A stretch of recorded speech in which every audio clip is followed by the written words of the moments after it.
Operation സിന്ദൂറിൽ പാർലമെന്റിലെ ചർച്ചയ്ക്ക് ഇന്ന് തുടക്കം. ലോക്സഭയിൽ പ്രതിരോധ മന്ത്രി രാജ്നാഥ് സിംഗാണ് ചർച്ചയ്ക്ക് തുടക്കമിടുക. രാജ്യസഭയിൽ നാളെയാണ് ചർച്ച. പ്രതിപക്ഷത്തിന്റെ ആവശ്യപ്രകാരമാണ് ഓപ്പറേഷൻ സിന്ദൂറിൽ ചർച്ചയ്ക്ക് സർക്കാർ തയ്യാറായത്. തൗഫീഖ് അസ്ലം കൂടുതൽ വിവരങ്ങളുമായി ഡൽഹിയിൽ. തൗഫീഖ്, എപ്പോൾ മുതലാണ് ചർച്ച തുടങ്ങുക? എത്ര സമയമാണ് ഇതിന് മാറ്റിവെച്ചിരിക്കുന്നത്? സംസാരിക്കുന്നവരുടെ പട്ടികയൊക്കെ ആയോ?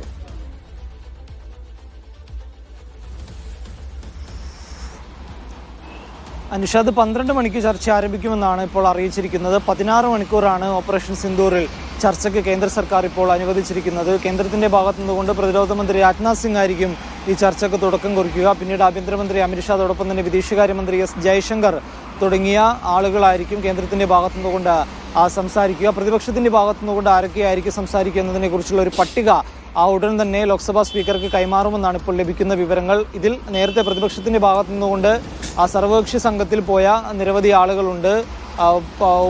അവരെ ഉൾപ്പെടുത്തുമെന്ന് തന്നെ നേരത്തെ അറിയിച്ചിരുന്നു. അതിൽ ശശി തരൂരിൻ്റെ ഒരു പേരാണ് ഇപ്പോഴും സാധ്യതാ പട്ടികയിൽ ഇല്ലാതെ നിൽക്കുന്നത്. കാരണം ശശി തരൂരിനെ ഉൾപ്പെടുത്താൻ സാധ്യതയില്ലെന്നാണ് നിലവിൽ ഏറ്റവും ഒടുവിൽ പുറത്തു വരുന്ന വിവരങ്ങൾ. തനിക്ക് സംസാരിക്കാൻ താല്പര്യമില്ല എന്ന് തരൂർ നേതൃത്വത്തെ അറിയിച്ചതായിട്ടുള്ള വിവരങ്ങൾ കൂടി പുറത്തു വരികയും ചെയ്യുന്നുണ്ട്. എന്തായാലും കോൺഗ്രസിന്റെ പട്ടിക ഇതുവരെയും പുറത്തു വന്നിട്ടില്ല. ഈ സർവകക്ഷി സംഘത്തിൽ ഉണ്ടായിരുന്ന മറ്റു പ്രതിപക്ഷ പാർട്ടികളുടെ നേതാക്കൾ എല്ലാവരെയും പട്ടികയിൽ ഉൾപ്പെടുത്തിയതായിട്ടുള്ള വിവരങ്ങൾ കൂടി ഇപ്പോൾ ലഭിക്കുന്നുണ്ട്. ചർച്ച ഇന്ന് പുലർച്ചെ വരെ നീണ്ടുപോകാനുള്ള ഒരു സാധ്യതയും കാണുന്നുണ്ട്. കാരണം വിശദമായിട്ടുള്ള ഒരു ചർച്ചയായിരിക്കും ഉണ്ടാവുക. അതുകൊണ്ട് കേന്ദ്ര സർക്കാരിനോട് നിരവധി കാര്യങ്ങൾ തങ്ങൾക്ക് ചോദിക്കാനുണ്ട്. പ്രതിപക്ഷത്തിന് നിരവധി സംശയങ്ങൾ ഈ ഓപ്പറേഷൻ സിന്ദൂറിന് ശേഷം ഉണ്ടായിരുന്നു. അതിൽ ഇതുവരെയും കേന്ദ്ര സർക്കാർ കൃത്യമായിട്ടുള്ള ഒരു മറുപടി നൽകിയിട്ടില്ലെന്നാണ് പ്രതിപക്ഷം ഇപ്പോൾ ആരോപിക്കുന്നത്. അതുകൊണ്ട് ഈ കാര്യങ്ങളിലെല്ലാം കേന്ദ്രത്തിന്റെ ഭാഗത്തുനിന്നുകൊണ്ട് കൃത്യമായിട്ടുള്ള മറുപടികൾ ഉണ്ടാകണം. പ്രധാനമന്ത്രിയുടെ ഒരു മറുപടി നിരന്തരമായിട്ട് പ്രതിപക്ഷം ആവശ്യപ്പെടുന്നുണ്ട്. എന്നാൽ പ്രധാനമന്ത്രി സഭയിൽ സംസാരിക്കാൻ സാധ്യത വളരെ കുറവാണ്. ഇനിയിപ്പോൾ ചർച്ചയുടെ ഇടയ്ക്ക് പ്രധാനമന്ത്രി ഏതെങ്കിലും ഇടപെടലുകൾ നടത്തുമോ ഇല്ലയോ എന്നുള്ള കാര്യമാണ് ഇനിയിപ്പോൾ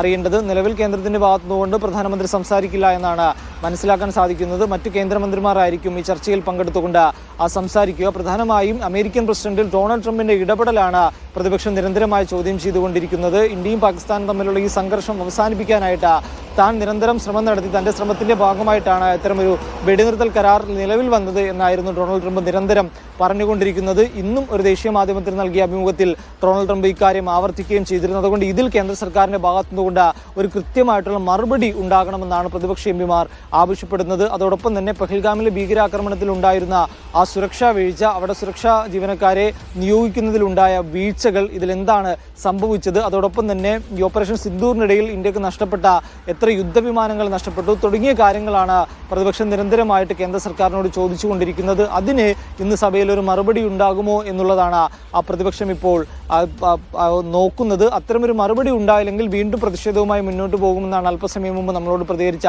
കൊടിക്കുന്നിൽ സുരേഷ് എം പി പറഞ്ഞത്. കാരണം പ്രതിപക്ഷം ചോദിക്കുന്ന ചോദ്യങ്ങൾക്ക് ഇന്ന് കേന്ദ്ര സർക്കാരിന്റെ ഭാഗത്തുനിന്നുകൊണ്ട് മറുപടി ഉണ്ടാകണം. അതല്ല പൊതുവെ ചില കാര്യങ്ങൾ പറഞ്ഞു പോകാനാണ് കേന്ദ്ര സർക്കാർ ശ്രമിക്കുന്നതെങ്കിൽ അത് അംഗീകരിക്കില്ല. അതിന് പകരം ഈ ചർച്ചയ്ക്ക് ശേഷം വീണ്ടും സമരവുമായി മുന്നോട്ട് പോകാൻ തന്നെയാണ് പ്രതിപക്ഷം തീരുമാനിച്ചിരിക്കുന്നതെന്ന് കൂടി കൊടിക്കുന്നിൽ സുരേഷ് എം പി പ്രതികരിച്ചിട്ടുണ്ട്. ഇനിയിപ്പോൾ 12 മണിയോടുകൂടി ഈ ചർച്ച ആരംഭിക്കുകയും ചെയ്യും.